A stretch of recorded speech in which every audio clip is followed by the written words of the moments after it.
My self Praveen Kumar from Gurukul grow school.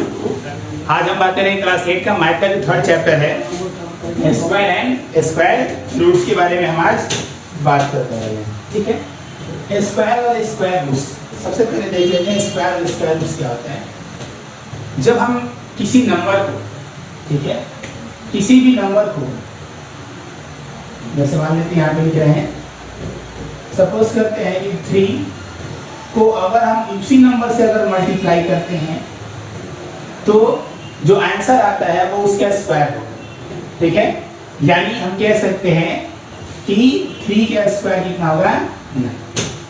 यानी जब हम उसी नंबर को उसी नंबर के साथ मल्टीप्लाई करते हैं तो वो क्या होता है हमारा स्क्वायर। और इसका उल्टा करेगा, इसको बोलते हैं स्क्वायर रूट।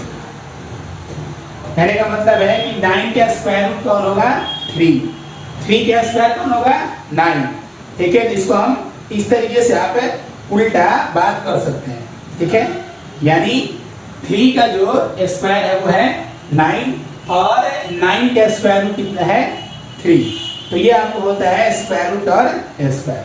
ठीक है, चलिए अब हम आगे बात करते हैं। यहाँ पे कुछ प्रॉपर्टीज दी गई। ठीक है, तो अब हम पढ़ने वाले हैं properties of A square number. इसको थोड़ा ध्यान में रखेंगे और इसको आप याद करेंगे। ठीक है, properties of A square number इसको याद करेंगे। क्लास 8 हो या क्लास 9 हो या आगे जितने भी क्लासेस हों जहाँ पे या तो कॉम्पिटिटिव एग्जाम हो या जो भी एग्जाम आप देते हैं जिससे हमें जो लाभ है। ठीक है, कॉम्पिटिटिव एग्जाम है तो कॉम्पिटिटिव एग्जाम के लिए भी ये बहुत ज़्यादा जरूरी होता है। जैसे में अगर हम बात करें हमारी पहली प्रॉपर्टीज क्या है, देखिए प्रॉपर्टीज यहाँ पे कुछ लिखे हुए हैं और भी प्रॉपर्टीज है जो हम आपको बताने वाले हैं। पहला प्रॉपर्टीज क्या दिया हुआ है, a square number never ends in 2, 3, 7 and. किसी का भी स्क्वायर अगर हम निकालते हैं तो उसके लास्ट में कभी भी 2, 3, 7 और 8 नहीं आएंगे। ठीक है, अगर किसी के लास्ट में अगर 2, 3, 7, 8 दिया हुआ पूछ रहा है कि परफेक्ट स्क्वायर है या नहीं है तो आप डायरेक्ट कहेंगे कि वो परफेक्ट स्क्वायर नहीं है। ओके, वो आपका परफेक्ट स्क्वायर है। अब किसी के भी स्क्वायर करके देख लीजिए। मान लेते हैं हम 4 का स्क्वायर करते हैं, कितना आया 60।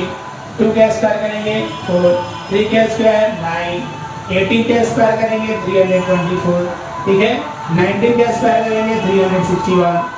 तो आप देख सकते हैं यहाँ पे लास्ट में कितना है 6, 4, 9, 4, 1। लेकिन क्या नहीं है 2, 3, 7, 8। यानी किसी क्या भी अगर नंबर का अगर हम स्क्वायर करते हैं तो उसके लास्ट में 2, 3, 7, 8 नहीं आएगा।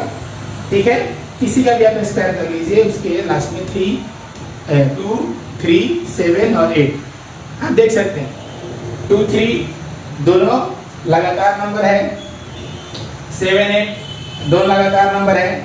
ठीक है, तो आप ये जब भी आएंगे तो इसका मतलब है कि वो परफेक्ट स्क्वायर नहीं होंगे। यानी कोई भी नंबर अगर खत्म होता है 2, 3, 7, 8 से तो वो आपका परफेक्ट स्क्वायर नहीं होगा। ठीक है, अब हम बात करते हैं आगे।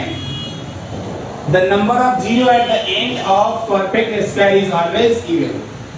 दिया है कि अगर हम किसी का भी अगर परफेक्ट स्क्वायर निकालते हैं अगर जिसके लास्ट में 0 होगा तो आप ये समझिए कि उसके लास्ट में 0 की जो संख्या होगी वो इवन में होगी। या तो 2 होगा या तो 4 होगा या तो 6 होगा या तो 8 होगा। ऑड नंबर में 0 की संख्या नहीं होगी। जैसे में अगर बात करें 10 का स्क्वायर कर दीजिए 100, number of zeros 2, that is even.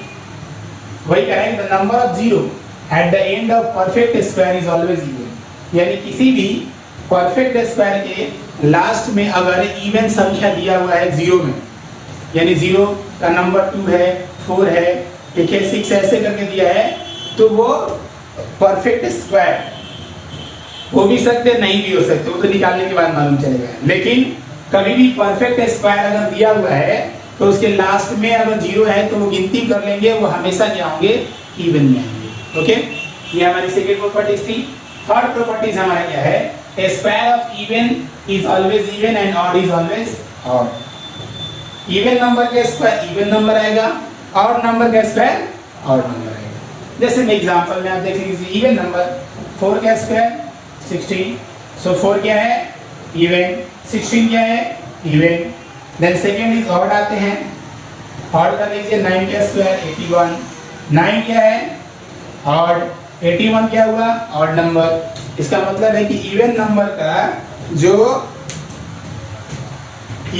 का जो आपको स्क्वायर है वो इवन ही आएगा और ऑड जो है वो ऑड ही आएगा। थोड़ी बहुत गर्मी है ठीक है, इसीलिए पसीने जहाँ बाहर निकल रहे हैं, तो आपको भी मालूम है कि पसीने बाहर क्यों निकलते हैं, तो बॉडी टेम्परेचर को रेगुलेट करने के लिए देखिए ऐसा हो पाता है। आगे आते हैं फोर्थ में, अगर आते हैं तो कहते हैं if n is a perfect square then 2n is never a perfect square. अगर n का मतलब कोई भी नंबर मान लीजिए, n का नंबर कोई भी मान लेते हैं, जैसे मान लेते हैं n इक्वल टू, ठीक है, या आप n इक्वल टू कुछ भी मान लीजिए 4 मान लीजिए, तो कह रहे हैं n अगर परफेक्ट स्क्वायर है, n अगर परफेक्ट स्क्वायर है तो परफेक्ट स्क्वायर ही हम यहाँ पे लेके चलेंगे, 4 9 16 ऐसे लेके चलेंगे। तो अगर n अगर परफेक्ट स्क्वायर है then 2n is never a perfect. 2n का मतलब क्या हुआ, इसमें 2 से गुना कर देना है, यानी 2 × 4 8, तो 8 क्या हुआ परफेक्ट स्क्वायर नहीं है, यानी किसी भी स्क्वायर में अगर हम 2 से मल्टीप्लाई कर देंगे तो वो परफेक्ट स्क्वायर नहीं होगा। Okay, then next is perfect square is never negative. कभी भी परफेक्ट स्क्वायर आप देख लीजिएगा नेगेटिव नहीं होता है। नेगेटिव का अगर स्क्वायर करेंगे तो पॉजिटिव आएगा, पॉजिटिव का करेंगे तो पॉजिटिव आएगा, ठीक है। अब कैसे होते हैं वो भी देख लेते हैं। देखिए जैसे मान लेते हैं 3 का स्क्वायर करेंगे तो ये तो है, आपको मालूम है कि ये 9 है, लेकिन वही अगर -3 का स्क्वायर करेंगे तो कैसे लिखते हैं -3 × -3, सो माइनस माइनस प्लस है, 3 3 का 9। समझ आ गया, यानी कभी भी जो स्क्वायर है वो नेगेटिव नहीं होंगे। अब हम बात करते हैं आगे पाइथागोरस ट्रिपलेट की। चलिए अब हम आगे बात करते हैं पाइथागोरियन ट्रिपलेट के बारे में। देखिए पाइथागोरियन ट्रिपलेट आप इसको आप अगर क्लास 7 में अगर पढ़े होंगे तो पाइथागोरस थ्योरम है, ठीक है, उसके ऊपर क्वेश्चन है, ठीक है। तो आप उस क्वेश्चन को समझेंगे किस तरीके से है और क्या पाइथागोरियन ट्रिपलेट होता है। देखिए पाइथागोरियन ट्रिपलेट जो होता है ये आपको राइट ट्राइंगल पे अप्लाई होते हैं, ठीक है, राइट ट्राइंगल पे अप्लाई होते हैं, जिसका एक एंगल क्या होगा 90 डिग्री होगा। सामने का जो होता है वो हाइपोटेनस, ठीक है, देख लेते हैं इसको, हाइपोटेनस, ये बेस और ये परपेंडिकुलर। अब देखिए इसमें क्या होता है ना, ये हाइपोटेनस का जो स्क्वायर होता है, हाइपोटेनस कभी भी होगा वो बड़ा दिखाई देगा उसमें, तो हाइपोटेनस का स्क्वायर जो होगा, यानी हम हाइपोटेनस के लिए h लिखते हैं, h square equal to b square plus p square. यही होता है हमारा ये पाइथागोरस थ्योरम होता है, तो उसी पे बनता है आपका पाइथागोरियन ट्रिपलेट। इसमें क्या लिखा है m square plus n square equal to p square, same दिख रहा है आप लोगों को। अगर मान लेते हैं कि कोई क्वेश्चन दिया हुआ है, ठीक है, सपोज करते हैं कोई क्वेश्चन दिया है, जैसे मैं आपको दिया है 6 8 और 10 और पूछ रहा है कि बताइए कि ये पाइथागोरियन ट्रिपलेट है कि नहीं। ओके, 6 8 10 ट्रिपलेट का मतलब 3, तो ये बताना है कि ये पाइथागोरियन ट्रिपलेट है कि नहीं। तो इसके लिए आप क्या करेंगे, बड़े वाले का स्क्वायर बराबर दोनों छोटे वाले का स्क्वायर जोड़ देंगे, तो 10 का स्क्वायर 100, 6 का स्क्वायर 36 और 8 का स्क्वायर 64, दोनों तरफ कितना आ गया 100 100 आ गया। जब दोनों और 100 100 आ गया तो इसका मतलब क्या हुआ कि ये पाइथागोरियन ट्रिपलेट है। अगर LHS not equal to RHS then we can say that this question is not under a Pythagorean triplet। ठीक है, समझ में आ गया। चलिए अब हम आगे बात करते हैं। आगे का आपका क्वेश्चन दिया है फाइंड पाइथागोरियन ट्रिपलेट। ठीक है, पाइथागोरियन ट्रिपलेट मालूम करने के लिए कहता है अगर, तो उस समय हम क्या करेंगे। ठीक है, जैसे हम मान लेते हैं कि क्वेश्चन दिया 6 8 10, लेकिन इसमें क्या होगा, ये दोनों हटा देगा और ये क्वेश्चन देगा 6 दिया है सिर्फ, और 6 को 6 की मदद से, मतलब एक नंबर दे दिया है फर्स्ट नंबर, आप इसको फर्स्ट नंबर कहिए, हमेशा कभी भी देगा तो फर्स्ट देगा, तो फर्स्ट आपको दे दिया कितना 6 दे दिया, आपको सेकेंड और थर्ड निकालना है। तो फर्स्ट का फॉर्मूला क्या लिखें 2m, सेकेंड का m² - 1 और थर्ड का m² + 1, यानी फर्स्ट के लिए क्या है 2m equal to 6, so m equal to कितना हो जाएगा 6 डिवाइडेड टू 3, यानी m का वैल्यू कितना निकल गया 3। अब सेकंड नंबर निकालते हैं, सेकंड में क्या वैल्यू दिया m स्क्वायर माइनस 1, m का वैल्यू कितना दिया 3 स्क्वायर माइनस 1, यानी 9 माइनस 1 इक्वल टू 8। थर्ड क्या दिया है m स्क्वायर प्लस 1, यानी क्या लिख सकते हैं हम 3 square plus 1, 9 plus 1 equal to 10। आप मिला सकते हैं 6, 8 और 10, यहाँ पे सभी फिगर में 6 से 10 क्या पाइथागोरियन ट्रिपलेट है, तो इस तरीके से हम पाइथागोरियन ट्रिपलेट निकाल सकते हैं। यानी जो देगा वो क्या होगा हमारा फर्स्ट होगा, वो किसके बराबर होगा 2m के बराबर होगा। ओके, अब हम कुछ एक्सरसाइज की तरफ क्वेश्चन चलेंगे। ठीक है, एक्सरसाइज से हम आपको हर एक का एक एक क्वेश्चन बताएंगे। ठीक है, 3a का हम बताएंगे अभी क्वेश्चन, एक एक क्वेश्चन बताएंगे, बाकी क्वेश्चन जो आप खुद से वो सॉल्व करेंगे। ठीक है, देखिए अब आते हैं एक्सरसाइज 3a में। हम फर्स्ट क्वेश्चन सबका बना लेते हैं, जितने भी सारे क्वेश्चन है आपका उसका फर्स्ट क्वेश्चन बना देंगे, बाकी क्वेश्चन आप बनाएंगे अपने खुद से। ठीक है, एज अ होमवर्क के तौर पे। ओके, पहला क्या दिया आपका using the prime factorisation method find which are not a perfect square. Prime factorisation method से आपको बताना है कि वो परफेक्ट स्क्वायर है या नहीं। ठीक है, तो हम प्राइम फैक्टराइजेशन मेथड से इसको निकालते हैं। 400 प्राइम फैक्टराइजेशन इसको हम डिवाइड करते हैं 200, 100, 50, 25, 5। तो 400 को हम क्या लिख सकते हैं 2 into 2 into 2 into 2 into 5 into 5, 1 2 3 4, 1 2 3 4 and 1 and 2। आप इसमें अब काम करेंगे कि इसको निकालने के बाद पेयर लगाते हैं, मतलब पेयर मतलब जोड़ा, दो दो का।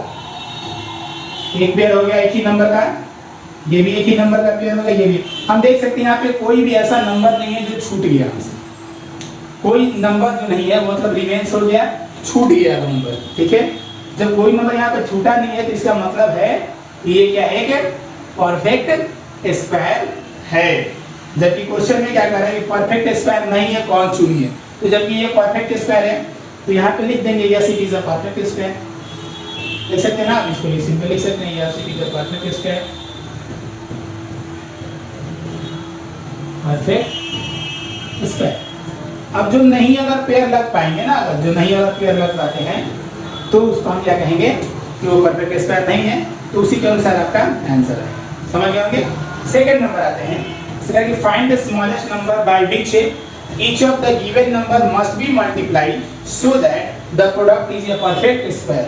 यानी एक छोटा नंबर निकालिए, छोटा से छोटा नंबर जिसको इसमें हम अगर मल्टीप्लाई कर देते हैं तो वो नंबर एक परफेक्ट स्क्वायर हो जाएगा।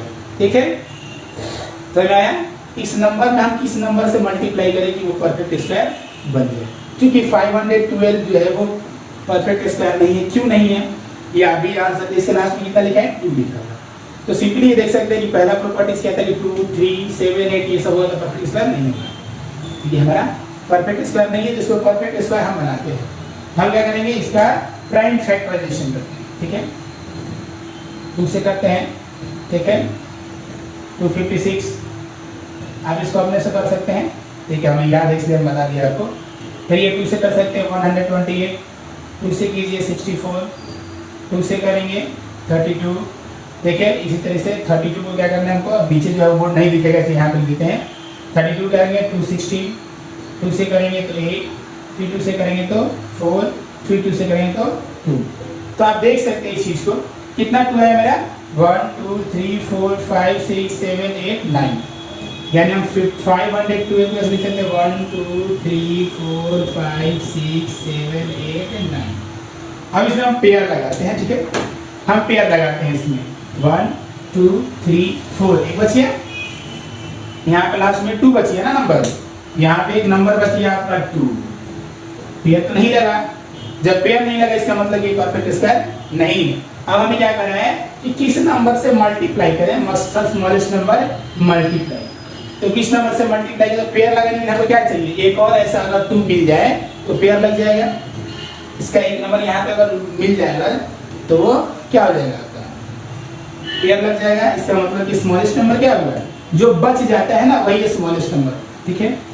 तो स्मॉलेस्ट नंबर क्या होगा, स्मॉलेस्ट नंबर हो जाएगा जो बच गया वही। इसी पे थर्ड नंबर क्वेश्चन है, ठीक है, इसी पे एक थर्ड नंबर क्वेश्चन है, ठीक है, उसी को हम बता देते हैं। यहाँ पे कुछ ही थोड़ा सा डिफरेंस है। डिफरेंस को क्या दिया है, find the smallest number must be divided, ठीक है, मस्ट बी डिवाइडेड, ठीक है। यानी इसमें कितने से डिवाइड करें, 3 नंबर क्वेश्चन आप देख सकते हैं। फर्स्ट में दिया 180, तो 180 को कैसे करेंगे, तो सिंपली वही करना है कि आपको 180 को डिवाइड करना है 290, 245, 315, 35। अब 180 को क्या लिख सकते हैं आपको, 2 इंटू 2 इंटू 3 इंटू 3 इंटू 5। आप मिला लीजिए, 2 2 दो बार है, 3 3 दो बार है और 5। अब इसमें पेयर लगाइए, ठीक है। तो यहाँ पे भी 2 पेयर लगा, एक पेयर छूट गया। तो देखिए पेयर जो छूट जाता है तो इसको क्या करना है, इसको डिवाइड करना है, यानी इसको हटा देना है। तो अगर इसको अगर हम हटा देते हैं अगर यहाँ से, तो हमारा पेयर लग गया। देखिए डिवाइड में जो नंबर बचता है उसको हटा देते हैं, आंसर वही होगा, ठीक है। जो बच जाता है वही मेरा आंसर होगा, ठीक है। इसमें भी क्या होगा आंसर, स्मॉलेस्ट नंबर मेरा हो जाएगा 5, ठीक है। अब आते हैं 4 नंबर में ट्रू फॉल्स दिया हुआ है, आप ये खुद से करेंगे। 5th नंबर में रीजन पूछ रहा है, ठीक है, ठीक है। 5th नंबर हम आपको बताते हैं ऐसे ही, देखिए हमारा ये 5th नंबर है। तो 5th नंबर में क्वेश्चन आप देखेंगे तो उसमें कहा है कि ये नंबर, या आप ऐसे भी समझ लीजिए कि कोई भी नंबर है दिया है और पूछ रहा है कि बताइए, रीजन बताइए कि वो परफेक्ट स्क्वायर है क्यों नहीं, ठीक है, इसका रीजन बताइए। तो यहाँ पे क्या लिखा हुआ है, 2 3 6 7। पहली प्रॉपर्टी में क्या लिखा हुआ है कि अगर किसी के भी लास्ट में अगर 2 3 7 8 हो, आप इस पे याद रखेंगे 2 3 7 8, अगर ऐसा होगा तो परफेक्ट स्क्वायर नहीं होगा। तो रीजन क्या लिखेंगे, it is not a perfect square because its unit digit is 7। तो आप सारे में देख सकते हैं यूनिट डिजिट सबका क्या है, 7 है। इसमें एक और क्वेश्चन है 5 7 0 0। तो आप यहाँ पे क्या देख सकते हैं, इसमें जीरो की संख्या कितनी है, 3 है, यानी ये ऑड है। तो ये आपकी दूसरी प्रॉपर्टीज है, आप उसको याद रखेंगे, ठीक है। आप ये समझ गए होंगे रीजन के लिए क्या रीजन देना है। अब बात करते हैं हम 6 नंबर क्वेश्चन में, ठीक है। हमारा जो 6 नंबर क्वेश्चन है वो क्या कर रहा है कि एक नंबर दिया हुआ है और गाइस बताइए अगर इसका स्क्वायर करते हैं तो इसका यूनिट डिजिट क्या है। तो यूनिट डिजिट के लिए आपको क्या करना पड़ेगा, अब इसका स्क्वायर करना है तो 539 मल्टीप्लाई करेंगे, उसके बाद जो आंसर आएगा लास्ट में आप देखेंगे कितना यूनिट डिजिट आया। इससे सबसे बढ़िया है कि इसके लास्ट वाले को मल्टीप्लाई कर देते हैं उसी के नंबर से, यानी लास्ट में कितना है 9 से 9 को मल्टीप्लाई करते कितना आएगा 81। तो 81 के लास्ट में कितना है 1, इसका मतलब इसके स्क्वायर करेंगे तो यूनिट डिजिट क्या आएगा 1। लास्ट वाले को आपको मल्टीप्लाई कर देना उसी नंबर से, ये 9 दिया तो 9 3 ये तो 3, ऐसे करके यहाँ पे कर सकते हैं। मान लीजिए सेकंड नंबर भी देख लेते हैं 731, ये छोड़ी इसको कर देते हैं 8593, ठीक है। अब इसके लास्ट में कितना है 3, तो 3 3 कितना होगा 9, तो इसका यूनिट डिजिट क्या हो जाएगा 9, सिंपली। चलिए अब आगे बात करते हैं हम 7 नंबर की तरफ, हम एक बताएंगे बाकी आप उसको देखेंगे। 7 नंबर में सिंप्लीफाई है 19 square minus 18 square is equal to 1, ठीक है। अब देखिए इसका एक फॉर्मूला होता है, इसका फॉर्मूला याद रखेंगे a square minus b square, a square minus b square क्या होगा a plus b into a minus a plus b into a minus b। तो हम इसको ऐसे लिख सकते हैं ना इसको, यानी 19 प्लस 18 इंटू 19 माइनस 18, इसको जोड़ देंगे कितना आ जाएगा 37, और इसको घटाएंगे कितना आएगा 1, यानी कितना आंसर आ गया 37। तो इससे ऐसे क्वेश्चन को इस फॉर्मूला से बनाएंगे, ठीक है, आसान होगा। नहीं तो फिर आप 19 का स्क्वायर करेंगे 18 का स्क्वायर करेंगे फिर उसको घटाएंगे, वो ज़्यादा लंबा प्रोसेस आपका बन जाएगा, ठीक है, समझ में आ गया। अब इसको मिलाते हैं और 8 नंबर क्वेश्चन का हम बात करते हैं। क्वेश्चन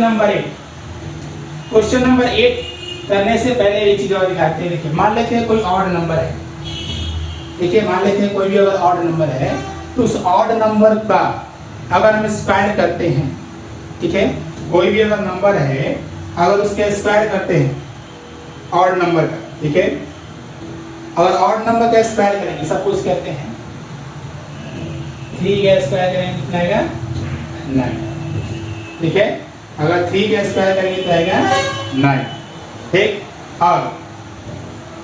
और इसमें ऑड नंबर जैसे आपसे पूछेगा कि 3 ऑड नंबर का लगातार जो 3 नंबर ऑड है उसका ऐड बताइए, सम बताइए, यानी sum of the first 3 odd number, ठीक है। हम इसकी इसी तरह से लिखेंगे, ऐसे समझ में आएगा, sum of the first 3 odd number, देखिए sum of the first 3 odd number, ठीक है। अब sum of the first 3 odd number तो पहले क्या होगा 1, 3 और 5 जोड़ने में कितना आएगा 9। तो अगर मान लीजिए आपके सामने अगर ये तो 3 डिजिट निकाल लिए 5, 7, 8, 10, 20, 30 और आपको बार बार लिखते चलेंगे। उसके लिए सिंपल क्या होता है, कितना नंबर कह रहा है फर्स्ट 3, कितना नंबर कर रहा है 3, तो 3 का स्क्वायर कर दीजिए 9, आंसर हो गया आपका, जोड़ने की जरूरत नहीं है। अब यहाँ पे क्या जाएगा फर्स्ट 5 अगर कह दे तो 5 के लिए आपको क्या करना पड़ेगा 1 + 3 + 5 + 7 + 9, अब इसको ऐड करेंगे, ठीक है, 9, 9, 18, 18, 7, 25, और इतना करना पड़ेगा। इसलिए सिंपली क्या रूल है, कितना नंबर पूछ रहा है 5, 5 का स्क्वायर कर दीजिए 25, समझ में आ गया आंसर। तो ये आपका हो गया 8 नंबर में आपको करना है। बात करते हैं 9 नंबर, ठीक है, आप इसको ध्यान देंगे, ओके, नहीं समझ में आएगा वीडियो को दोबारा चालू करके देख सकते हैं, स्टार्ट करेंगे आपको मालूम चलेगा। 9 नंबर में कह रहा है कि बताना है कि कौन सा पाइथागोरियन ट्रिपलेट है, कौन सा पाइथागोरियन ट्रिपलेट है, यानी 10, 24 और 26, ये बताना है कि पाइथागोरियन ट्रिपलेट है कि नहीं है। तो इसके लिए आपको जो हम पढ़ाएं इसके पहले उसी को आपको याद रखना है, ठीक है। बार बार गर्मी जो है ना बहुत ज़्यादा है, ठीक है, गर्मी की वजह से ऐसा हो रहा है, रुमाल को लाना पड़ जा रहा है सहायता के लिए, ठीक है, और आपका 2-4 सेकंड बर्बाद हो रहा है, कोई बात नहीं है। चलिए अब हम बात करते हैं पाइथागोरियन ट्रिपलेट। देखिए पाइथागोरियन ट्रिपलेट में पहले भी आपको बता चुके हैं कि जो सबसे बड़ा वाला होगा उसका स्क्वायर और दोनों छोटा का स्क्वायर करके देख लीजिए। 26 का स्क्वायर 676, 10 का स्क्वायर 100 और इसका हो जाएगा 576, then 676 and 676 both are equal, दोनों बराबर हो गए। हर कंडीशन में बराबर नहीं है, क्वेश्चन दिया है कि विच ऑफ द करेक्ट, इसका मतलब कोई ना कोई जवाब नहीं आएगा। तो अगर ऐसा नहीं, इसका मतलब ये बराबर, इसका मतलब क्या हुआ है कि ये पाइथागोरियन ट्रिपलेट है, ओके, समझ में आ गया, ये पाइथागोरियन ट्रिपलेट है। बाकी जो आगे का होगा आप बाकी जो क्वेश्चन है वो खुद से करेंगे, ठीक है। मल्टीपल चॉइस क्वेश्चन दिया है इसके बाद, ठीक है, मल्टीपल चॉइस क्वेश्चन दिया है तो आप इस चीज को करेंगे, ठीक। तो आपका 3A जो है अभी हम समाप्त किए, तो आप 3A को आप बनाएंगे, ओके, आप 3A को बनाएंगे और व्हाट्सएप नंबर पे आप उसको देंगे, उसको भेजेंगे, ठीक है। तो अगले वीडियो में हम अगले एक्सरसाइज के ऊपर बात करेंगे, ठीक है। आपके टोटल जो एक्सरसाइज दिए गए हैं वो 3B है, बस 3B और 3C है, यानी अगले वीडियो में आपका जो ये चैप्टर है वो हम समाप्त कर देंगे, ओके। तब तक आप वीडियो को शेयर कीजिए, लाइक कीजिए, कमेंट कीजिए, थैंक्स।